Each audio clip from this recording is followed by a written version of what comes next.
Bismillahirrahmanirrahim. Assalamualaikum warahmatullahi wabarakatuh. Innal hamdalillah nahmaduhu wa nasta'inuhu wa nastaghfiruhu wa nastahdi wa na'udzu billahi min shururi anfusina wa min sayyiati a'malina. Man yahdihillahu fala mudilla lahu wa man yudlilhu fala hadiya lahu. Asyhadu an la ilaha illallah wa asyhadu anna Muhammadan abdullahi wa rasulullah. Allahumma salli ala Muhammadin wa ala alihi wa ashabihi wa man tabi'ahum bi ihsan ila yaumiddin. Amma ba'du. Saudaraku kaum muslimin dan muslimah rahimani wa rahimakumullah, kita melanjutkan pembahasan dari kitab Menuntut Ilmu, Jalan Menuju ke Surga. Bab yang ke-9 tentang kesalahan-kesalahan yang wajib dijauhi bagi para penuntut ilmu. Ikhwati rahimani wa rahimakumullah, berkata Ustaz Yazid Ibnu Abdul Qadir Jawas hafizahullah taala, seorang penuntut ilmu seharusnya senantiasa mengintrospeksi dirinya, berusaha untuk menghilangkan kesalahan-kesalahan dari dalam dirinya. Ada beberapa hal yang harus dihindari bagi seorang thalibul ilmi, karena ini termasuk penyakit hati. Sedangkan ilmu itu tidak akan berkumpul dengan penyakit hati dalam hati seseorang. Yang pertama adalah al-hasadu fi talabil ilmi. Penuntut ilmu wajib menjauhi sikap hasad di dalam menuntut ilmu agama. Hadil qadiyah hiya fil haqiqah afatun min afatil ilmi. Hasad perkaranya, hakikatnya merupakan salah satu bencana dari bencana-bencana yang timbul pada diri seorang penuntut ilmu. Bahkan bisa jadi dianggap bahwa hasad ini innaha tamhaku barakatal ilmi. Hasad ini bisa menghilangkan keberkahan dari ilmu yang dicari oleh seseorang. Sampai para ulama salafun saleh mereka membicarakan dengan pembicaraan yang panjang tentang bahayanya hasad. Seandainya hasad ini ada pada diri seorang penuntut ilmu, fa inna tafsudu alaihi akhiratahu. Itu bisa merusak seorang penuntut ilmu, terutama urusan akhiratnya. Banyak ayat yang menyebutkan tentang bahayanya perbuatan hasad. Seperti firman Allah Subhanahu wa taala, Allah mengatakan wa min syarri hasidin idza hasad.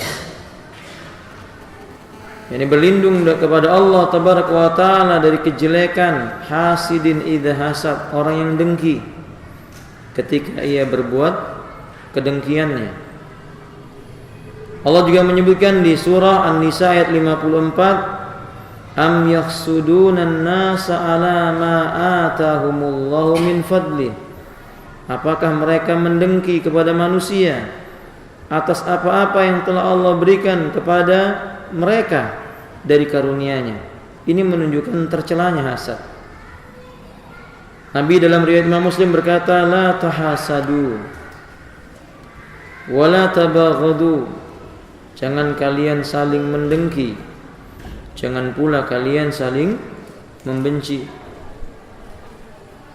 Di hadis yang lainnya dikeluarkan oleh Imam Bukhari dan Muslim, Nabi berkata, la hasada illa fisnatain. Tidak boleh ada sifat hasad kecuali pada dua perkara. Kalau begitu apa hasad? Maka hasad, qala al-ustadz hafizahullah taala, yakni bughdu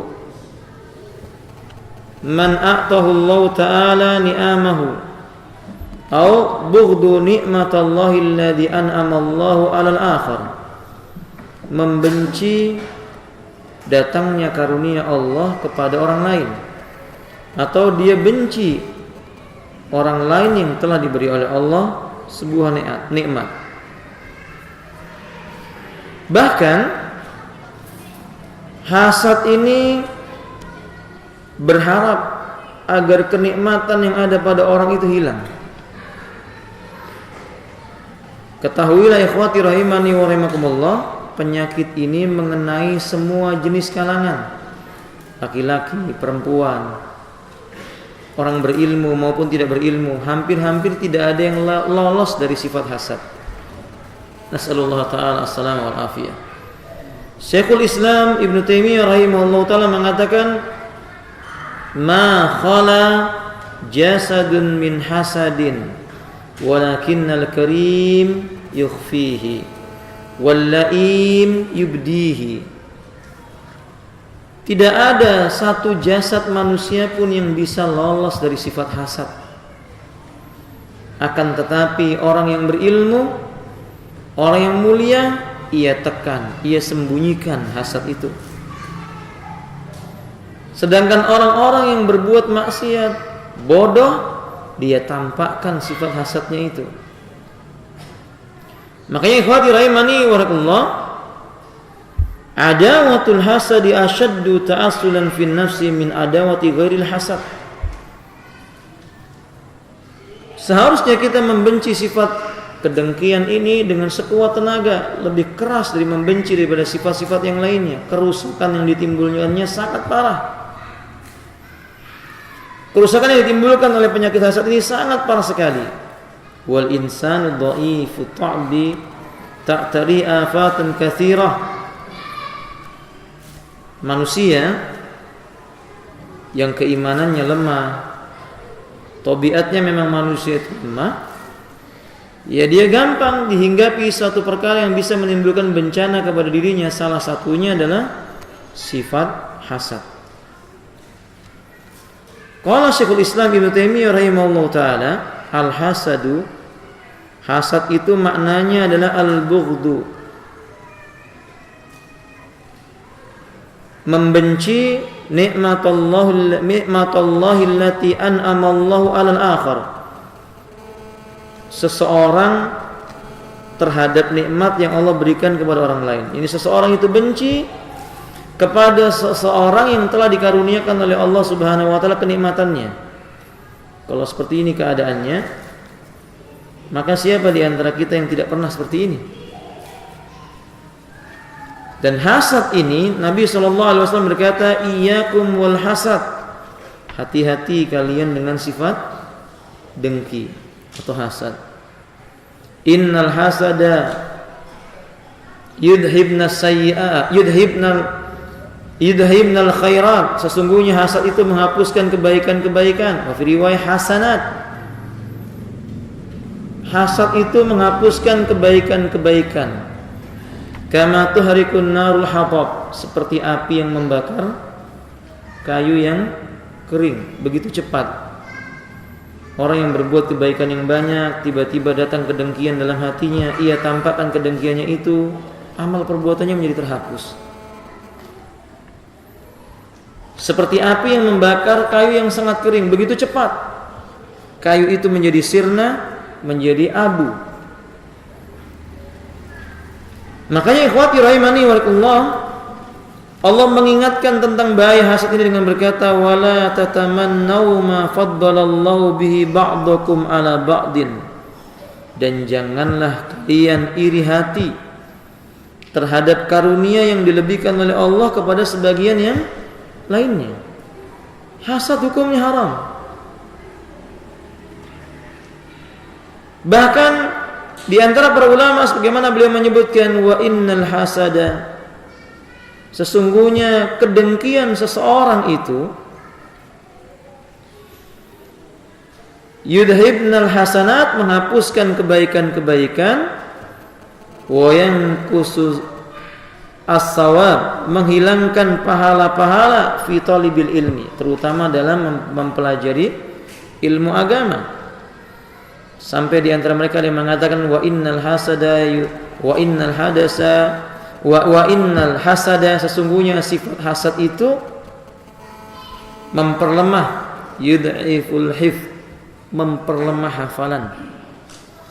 Orang yang dengki itu hafalannya gampang hilang. Kenapa demikian? Karena orang yang dengki itu konsentrasinya selalu terpecah. Suka memperhatikan orang, siapa Alan, siapa Zaidan, dia sibuk dengan orang lain.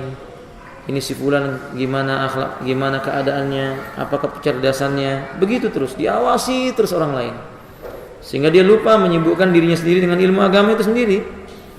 Hasilnya dia tidak akan faham ilmu yang disampaikan oleh gurunya. Ayat dibacakan, seharusnya orang beriman itu idza tuliyat alaihim ayatuhu zadathum imana. Bila dibacakan kepadanya ayat-ayat Allah, bertambahlah keimanannya. Tapi orang yang hasad tidak mungkin begitu. Ayat dibacakan karena dia sibuk memperhatikan fulan, memperhatikan Zaidan, mencari-cari kekurangannya, maka tidak mungkin ayatnya keimanannya bertambah. Wa idza dzukirallahu wajilat qulubuhum, kalau disebut nama Allah hatinya bergetar, harusnya demikian, tapi dia tidak bisa bergetar karena sibuk dengan kesalahan orang lain. Ini orang yang hasad. Nah, beliau menyebutkan ikhwati rahimani wallah, tanda-tanda hasad itu alamatul hasid. Tanda orang yang hasad itu banyak. Famin alamatul hasid, tanda-tanda orang yang dalam hatinya itu ada kedengkian, yang pertama adalah ayyafraha bi khata'i qarinihi. Bila dia melihat seseorang atau temannya keliru, salah, dia senang, bukan bersedih. Berbeda dengan Nabi SAW, kalau beliau melihat kesalahan pada diri kaum muslimin, itu memberatkan hati Nabi. Berusaha untuk menasihati, berusaha untuk mengarahkan kembali kepada kebenaran, bukan rasa senang. Dan sifat seperti ini dimiliki oleh orang-orang munafik juga. Sebagaimana orang munafik itu melihat kalau kaum muslimin itu menurun semangat beragamanya, dia senang. Kalau majelis ilmu ditinggalkan orang, dia senang. Kalau majelis ilmu tidak dihadiri oleh orang, dia bangga. Kalau majelis ilmu itu makin didatangi oleh orang, maka dia tidak senang. Ini tanda-tanda kedengkian. Itu penyakit yang sangat berbahaya. Bukan hanya itu, hasad juga merugikan orang lain. Sampai Nabi SAW menyebutkan al-ainu haqqun, penyakit pandangan mata itu hak. Imam Ahmad ditanya, apa itu al-ain? Beliau menyebutkan penyakit yang muncul dari orang yang hatinya dipenuhi dengan sifat hasad. Hatinya itu penuh dengan kedengkian, pandangan matanya pandangan kedengkian, telinganya pendengarannya pendengaran orang yang dengki, mulutnya berbicara disusupi dengan kedengkian, hatinya penuh dengan kedengkian sehingga merusak orang lain. Sampai lafaz doanya pun lafaz yang dibarengi dengan sifat kedengkian. Naudzubillah min dzalik. Tanda yang paling gampang yaitu dia senang bi khata'i qarini, setiap dia melihat kesalahan temannya, kesalahan orang, dia senang. Padahal ikhwati rahimani rahimakumullah, Nabi sallallahu alaihi wasallam menyebutkan la yu'minu ahadukum hatta yuhibba li akhihi ma yuhibbu li nafsihi. Tidak beriman salah seorang di antara kalian, ada yang menafsirkan tidak sempurna iman salah seorang di antara kalian, sehingga ia mencintai saudaranya seperti dia mencintai dirinya sendiri. Nah, ikhwati rahimani rahimakumullah, kalau manusia senang dengan kesalahan orang lain, di mana letak rasa cintanya kepada orang itu? Tidak mungkin ada. Dan itu jelas tanda paling gamblang dari orang yang dengki atau orang yang hasad. Naam. Bahkan wa khata'ul qarin a'dhamu min khata'i ghairihi. Kalau dia melihat kesalahan temannya itu, dia akan memandang kesalahan itu adalah sebuah kesalahan yang lebih besar daripada kesalahan-kesalahan orang yang selain daripada temannya ini. yang menjadi lawannya, atau siapa saja yang diberikan oleh Allah kenikmatan. Padahal mungkin orang yang melakukan kesalahan seperti orang itu atau temannya itu ada, tapi yang dia pandang besarnya perkara itu pada orang itu saja. Ini kedengkian. Yang kedua, ciri-ciri thalabul ilmi yang dikenai penyakit hasad itu adalah ayafraha bi ghiyabi qarinihi aw bi adami khudurihi fi amri yunazi'u fihi aw yuqasimu fihi. Beliau mengatakan senang dengan ketidakhadiran temannya di majelis ilmu. Di penuntut ilmu itu kalau dia ngelihat ada lawan belajarnya yang lebih cerdas nggak datang ke majelis itu, kemudian dia senang, itu tanda-tanda bahwa hatinya terkena penyakit hasad. Mana sebulan nggak datang, wah senang dia. Kalau perlu jangan apa? Datang lagi. Ini hasad, alhamdulillah. Nabi tidak demikian. Nabi kalau melihat ada yang tidak hadir ditanya, aina fulan? Mana si fulan? Kalau dia sakit, Nabi akan datang menjenguknya, mendoakan kebaikan baginya. Kalau Nabi tidak sempat menjenguknya, Nabi mendoakan agar Allah memberikan kesembuhan bagi dirinya.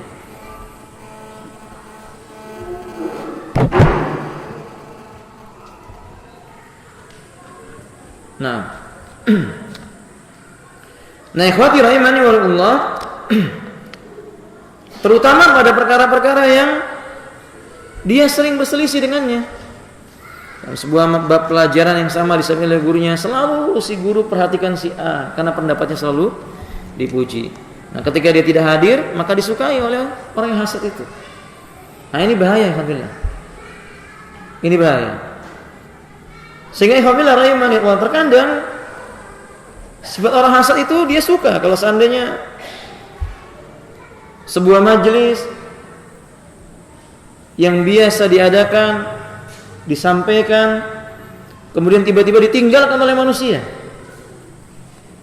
maka orang yang lain yang menyampaikan ilmu yang sama dengannya dia suka. Itu tanda-tanda kedengkian. Padahal tidak boleh seperti itu. Seharusnya kaum muslimin semakin senang ketika majelis ilmu dimanapun menjadi apa?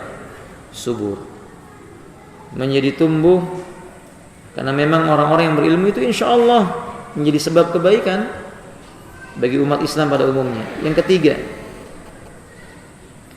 yani ay yusarru idalu mizaqarinu aw thuliba.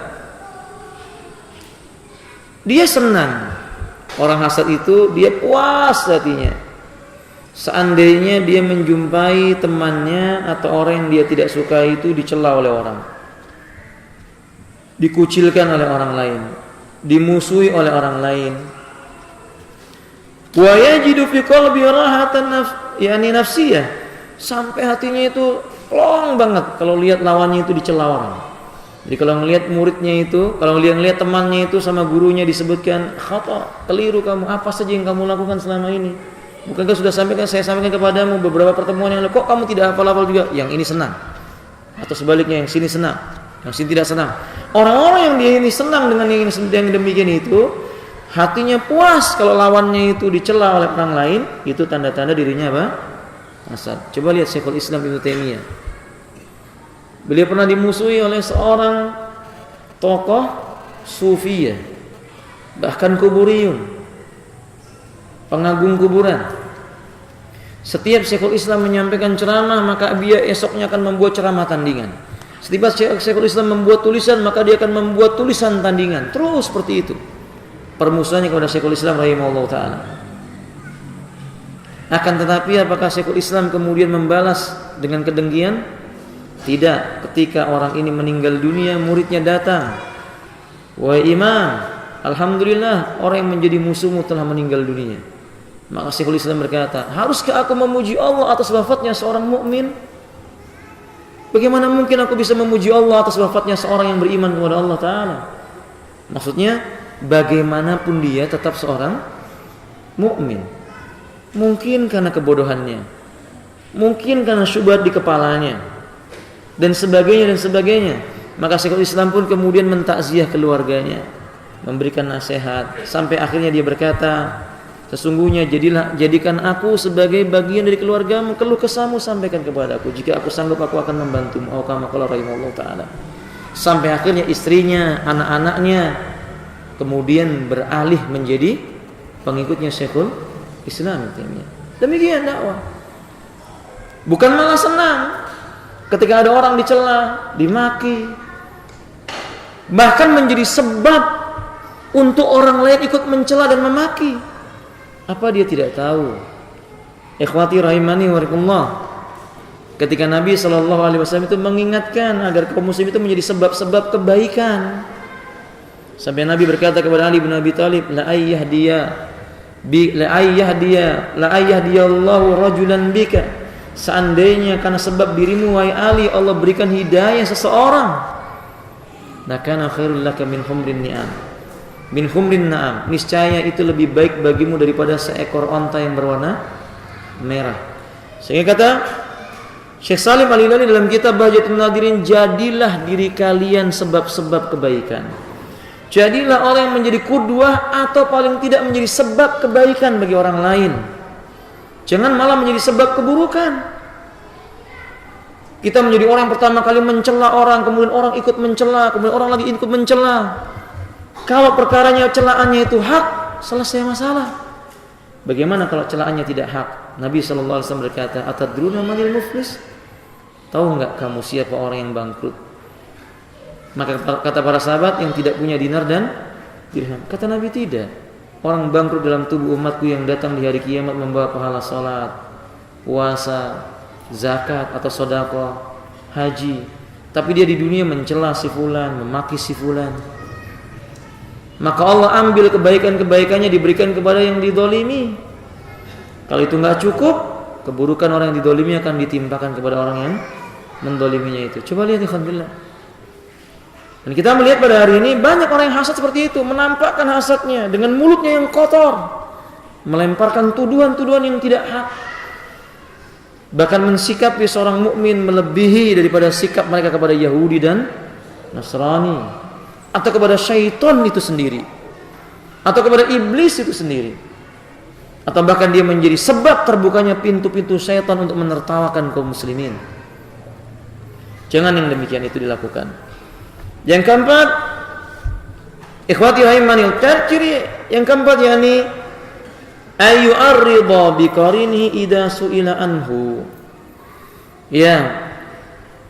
Kalau seandainya ada orang yang bertanya tentang si fulan, gimana pendapatmu?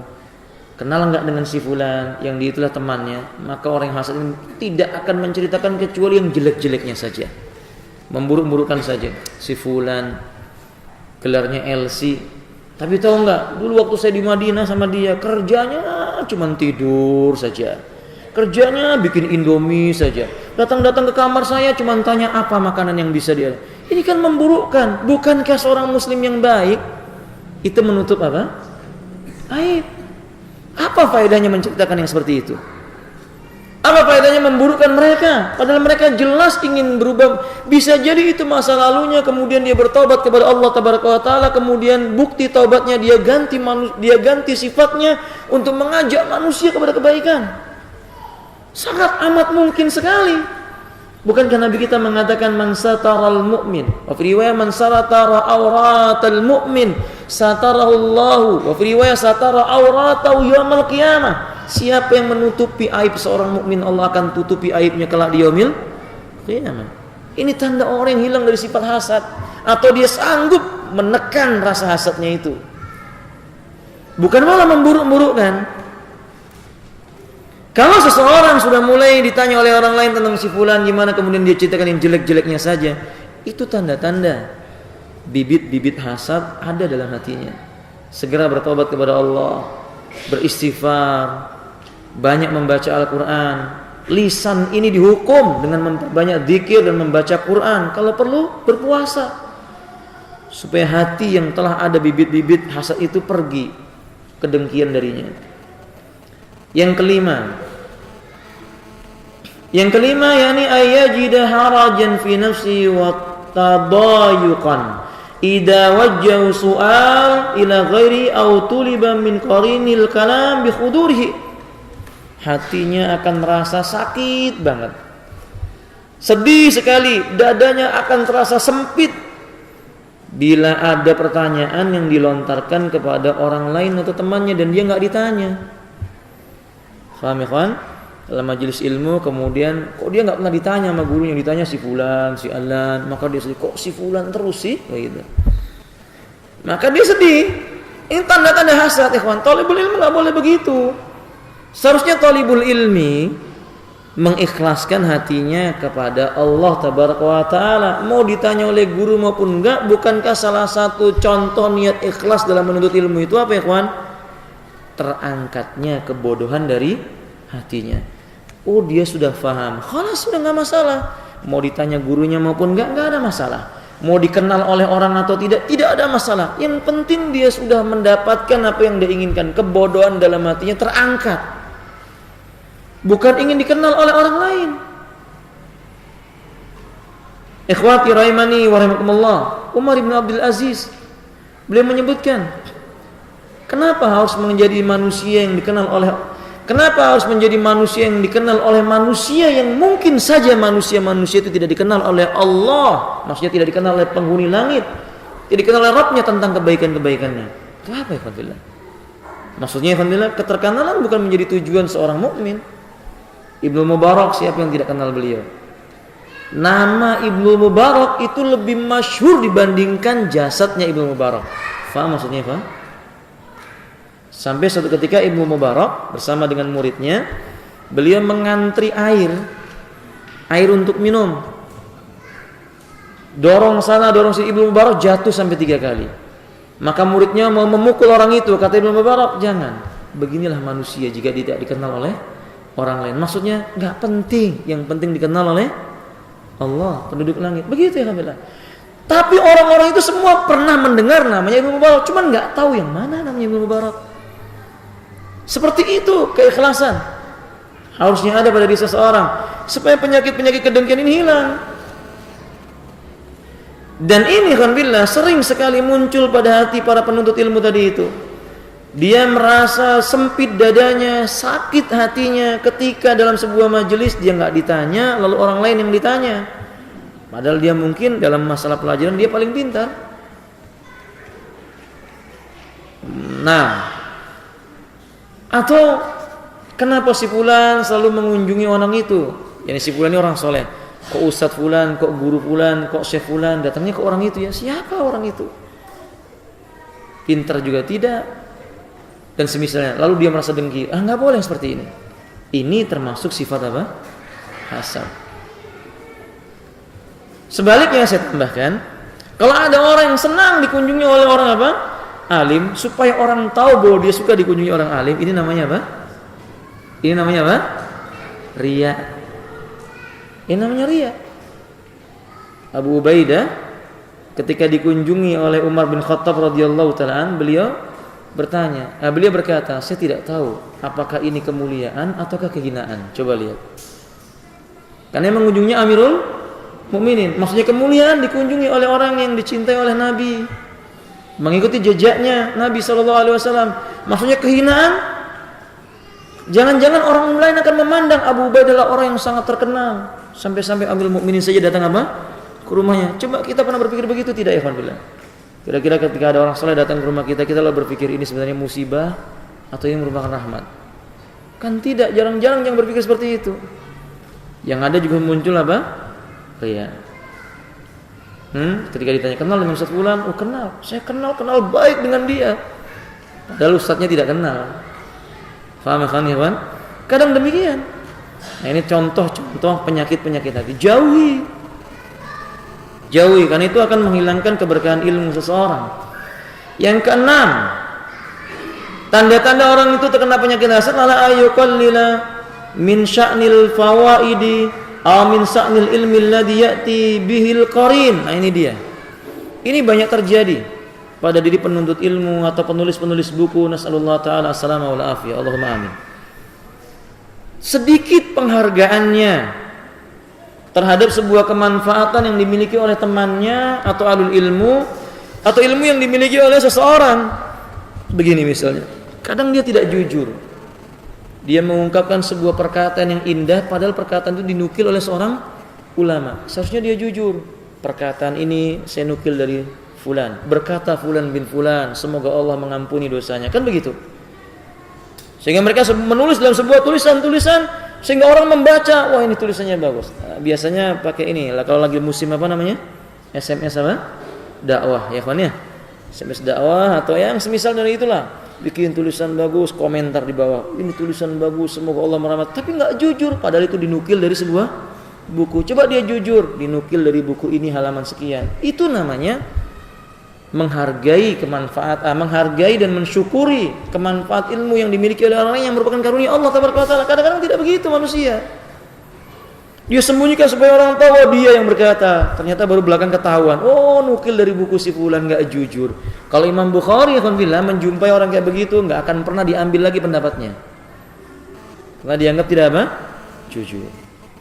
Atau alhamdulillah enggan mengakui kemanfaatan yang ada pada orang lain. Enggan mengakui, ini diremehkan kemuliaan orang lain. Dia jumpai seorang yang diakui hafalannya lebih kuat, lebih tawadhu, bacaannya lebih masya Allah la quwata illa lebih wara gitu. Tapi karena dia merasa bodinya lebih dikenal oleh orang, maka dialah yang harus ditampil di depan. Enggak boleh begitu. Dia harus menghargai. Seorang talibul ilm dia harus menghargai temannya. Kemanfaatan sekecil apapun pada diri temannya dia harus hargai. Jangan dikecilkan. Karena jika itu ada, itu merupakan tanda-tanda penyakit hasad dalam hati seseorang.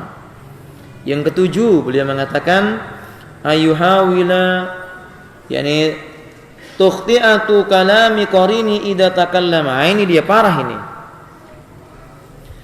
Mencoba menyalahkan pembicaraan temannya. Setiap temannya bicara dikritik, setiap pendapatnya dia kecilkan. Padahal sebenarnya dia sependapat, cuman dia ingin mengecilkan, dia berkata kan ada pendapat yang lain. Misalnya temannya berpendapat hukum ini dan itu, hukumnya bid'ah, hukumnya haram, atau hukumnya sunnah, atau hukumnya wajib. Kemudian dia mengatakan, oh kan ada pendapat yang lain yang mengatakan begini begitu, supaya orang juga tahu dia sanggup mengkanter ucapan orang ini. Nggak boleh begitu. Yang seperti ini termasuk apa? Hasad, kedengkian. Ahlul ilmi ketika melihat temannya berbicara tentang satu pendapat, dilihat bahwa itu ada dalilnya, diam. Kalau dia tidak sependapat, dia datangi, sepertinya pendapat kamu berbeda dengan pendapat saya. Ada dalil saya demikian. Bagaimana menurut Anda? Didiskusikan. Karena surga itu dimasuki dalam keadaan berombong-rombongan. Apakah orang yang memiliki sifat hasad yang seperti ini ketika ada orang berbicara dia bantah, tidak orang dia bicara dia bantah, tanpa ada udzur yang syar'i, dia pikir surga itu miliknya sendiri? Kan tidak. Apa dia pikir kalau dia sudah bantah bahwa dia bakal masuk surga, kemudian dia senang kalau orang itu masuk neraka? Kan tidak, ya alhamdulillah. Ahlul ilmu tidak demikian. Dia melihat kesalahan itu, dia sedih, dia kasihan. Kalau memang ada masalah, kalau misalnya jamaah banyak yang tidak tahu, terpaksa harus dibantah, itu pun dengan kesedihan, dengan berat hati. Kalau bukan karena jamaah yang dikhawatirkan salah paham, maka dia tidak akan bicara. Maka dia berbicara dengan lemah lembut, dengan pembicaraan yang santun, tidak merendahkan, memberikan sebuah pendapat yang bisa menyejukkan, sehingga manusia bisa menimbang, oh iya perkataan si A baik, perkataan si B baik, tapi kurang tepat dalilnya. Ada penghargaan. Ini contoh manusia yang betul-betul membersihkan atau ingin bersih hatinya dari sifat apa? Hasad. Walaupun itu sulit. Sebagaimana tadi Syekhul Islam Ibnu Taimiyah menyebutkan, tidak ada satu jasad pun yang lolos dari sifat dengki. Akan tetapi orang yang berilmu, dia menekan dan menyembunyikan kedengkiannya, sedangkan orang yang bodoh dan pendosa dia menampakkan kedengkiannya itu.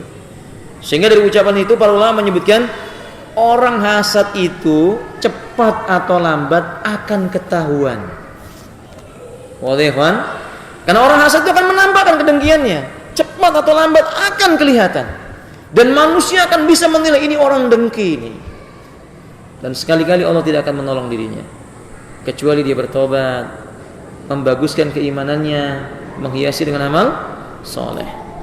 Yang kedelapan atau yang terakhir, yani ikhwati rahimanillah, adamu azwil fadli ilaihi wa adamu azwil faidati ilaihi. Tidak menisbatkan keutamaan dan pelajaran yang ia dapatkan kepada orang yang menunjukkannya. Ini contoh ini, kawan. Ini banyak orang yang seperti ini.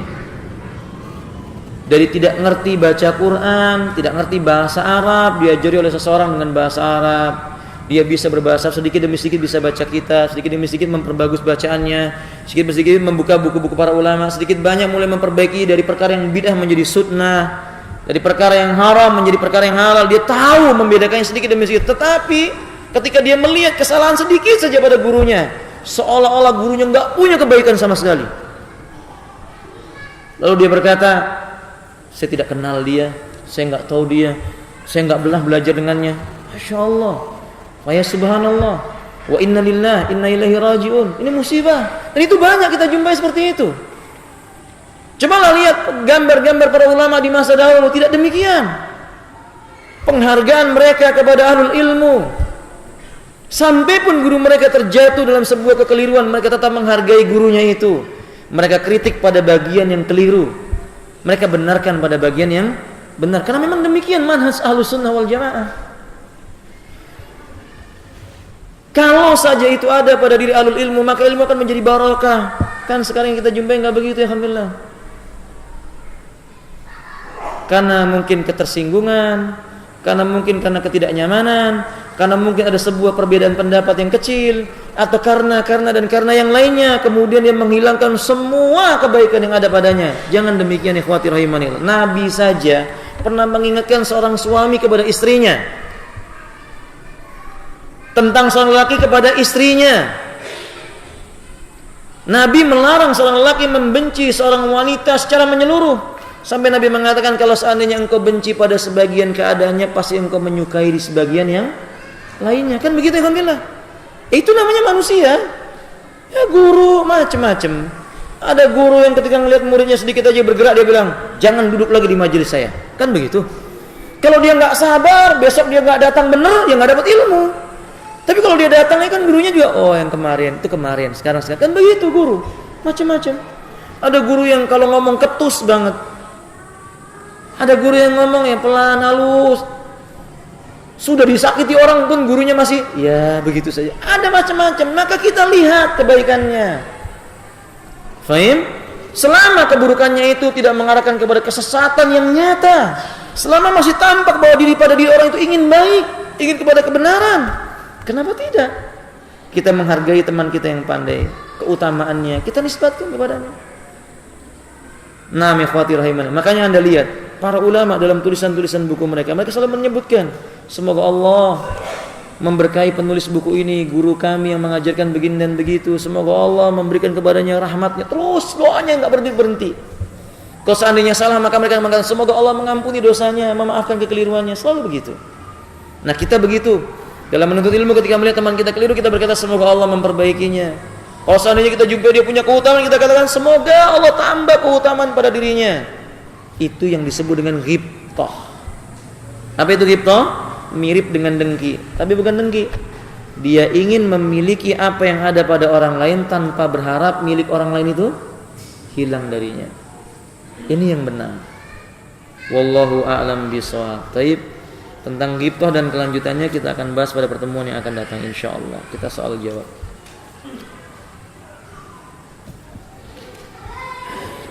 Saya baru saja belajar sunnah, alhamdulillah. Zadanallahu ilma wa iyyak. Semoga Allah menambahkan untuk kami dan Anda ilmu agama. Bagaimana cara mandi junub yang benar sesuai dengan tuntunan Nabi sallallahu alaihi wasallam? Saya ringkaskan saja. Nah, tidak mungkin dibacakan dalilnya yang panjang. Mandi janabat itu ringkasannya, pertama membersihkan kehormatan dengan tangan kiri. Disiram dengan air, dibersihkan kehormatannya dengan tangan kiri. Yang kedua, menggosokkan tangan itu di lantai kalau tanah, atau di dinding, atau kalau tidak cukup dengan apa? Sabun. Setelah itu kemudian berwudu dengan dua cara. Dalam satu riwayat berwudunya mencukupkan sampai mengusap kepala dan telinga dari jalan Hafsah. Sedangkan dari Aisyah radhiyallahu taala anha, Ummu Salamah dan yang lainnya, bahwasannya Nabi berwudu sempurna. Ya. Jadi wudu sempurna sampai mencuci kaki. Kemudian setelah itu Nabi mengambil air dengan dua telapak tangannya. Karena mungkin tidak menjumpai adanya gayung. Ya boleh Anda menggantinya dengan gayung. lalu menyiramkan di kepalanya. 1 kali dia sela-sela sampai air itu terasa menusuk ke dalam kulitnya. Ambil lagi yang kedua, disiram, disela-sela lagi. Ambil lagi yang ketiga, disiram, disela-sela lagi. Selesai itu baru menyiram seluruh tubuhnya, yang kanan, yang kiri, yang tengah. Kemudian dia gosok, disela-sela bagian tubuhnya itu. Kemudian bergeser menyiram 2 kakinya. Selesai mandi junub. Boleh dia mengelap dengan handuk, dan seringnya Nabi tidak pernah mengelap dengan handuk. Dibiarkan basah, tapi dibersihkan dengan apa? Tangannya. Demikian. Lalu sholat. Kalau memang sudah datang waktu sholat tanpa wudu lagi. Ini ringkasan mandi janabah. Wadah ikhwan, tentu saja jangan lupa niat. Dan niat itu di mana ikhwan? Di hati. Assalamualaikum warahmatullahi wabarakatuh. Bagaimana, apakah boleh saya memakai cincin emas hadiah istri saya dengan nilai gram yang kecil gitu. Apakah ini boleh? Ketika Nabi SAW memegang 2 buah apa? Benda. Yang satu emas, yang satu sutra. Lalu kata Nabi, hadani haramani lidzukuri ummati. 2 benda ini bagi umatku hukumnya haram, umat laki-laki.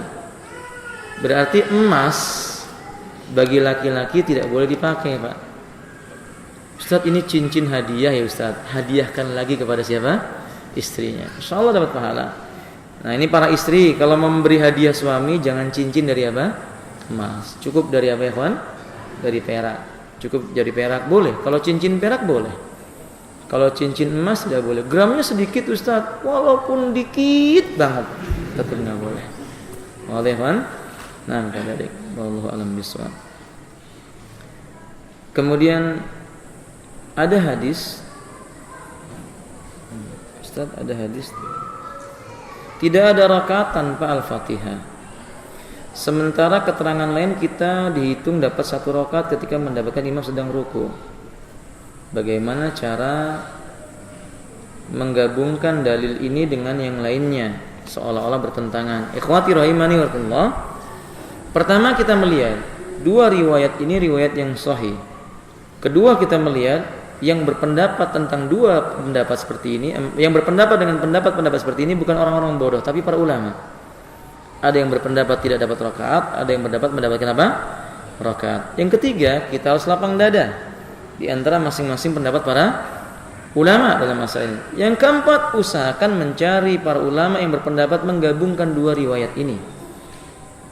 Bagaimana cara menggabungkan 2 riwayat ini? Karena waktu yang tidak memungkinkan, insyaallah pertemuan yang akan datang saya akan bahas. Tetapi kesimpulannya, ikhwanillah rahimanillah, tidak ada masalah. Seseorang yang dia datang, kemudian dia menjumpai imam ruku, ia pun ikut ruku dengan sempurna, maka dia mendapatkan 1 rakaat. Karena Imam Ahmad berpendapat yang dimaksud dengan hadis la salata liman la fatihatal kitab, tidak ada salat bagi orang yang tidak membaca surah Al-Fatihah. Artinya kalau dalam setiap salatnya itu tidak ada Al-Fatihah sama sekali. Kalau salat 3 rakaat, dalam 3 rakaat ini enggak ada Al-Fatihah sama sekali, ya enggak ada salat baginya.